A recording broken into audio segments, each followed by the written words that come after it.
मुजफ्फरनगर विकास खंड बगरा के गांव माड़ी के दर्जनों ग्रामीणों ने कलेक्ट्रेट में पहुंचकर जिला प्रशासन को एक ज्ञापन सौंपते हुए मांग की कि गांव में बाधित हुए विकास कार्यों को संपादित करने के लिए गठित 3 सदस्यीय ग्राम पंचायत समिति को सक्रिय तरीके से गांव में विकास कार्य कराने के लिए पावर देने की कृपा करे।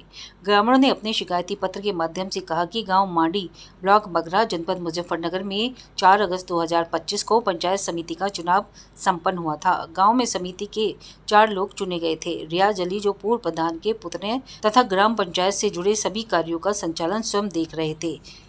उससे अलग 3 नाम और गांव समिति ने प्रस्ताव में दिए थे, जिसमें विनय कुमार, आसिफ अली, इत्तेफाक अली को सदस्य घोषित किया था। लेकिन आज तक इस चुनाव का अंतिम निर्णय घोषित नहीं हो पाया, जिसके कारण ग्राम का विकास कार्य पिछले 1 माह से पूर्णतः ठप पड़ा हुआ है।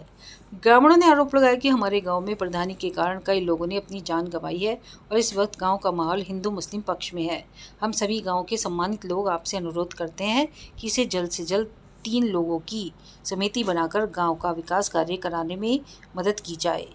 प्रधान के बारे में है जी, गांव में मतलब है गंदगी हो रही सारे में, मतलब कहीं सफाई नहीं, कुछ नहीं, मतलब है धंधा बेकार हो रहा सब, ऊंचे नीचे हो रहे, पानी भर रहा जगह जगह, चारों में इतने घास हो रहे, वहाँ मुर्दा फूंकने की भी जगह नहीं।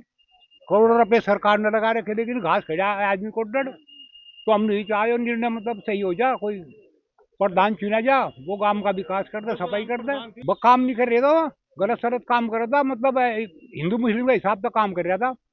हाँ, सारे काम का विकास नहीं करा। हमारी समस्या ये है कि पिछले कई महीनों से ग्राम मांडी की ग्राम प्रधान, जो कि भ्रष्ट कार्य में लिप्त थी, उसकी वजह से उन्हें बर्खास्त कर दिया गया था।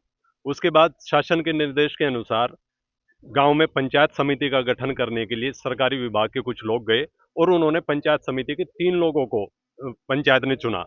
उसमें विनय कुमार, आसिफ अली और कोई एक और तीसरे आदमी एक और थे। तो उसके बाद में सरकार की तरफ से कोई कार्रवाई किसी तरह की हो ही नहीं रही है। कभी फाइल इधर से उधर घूम रही है।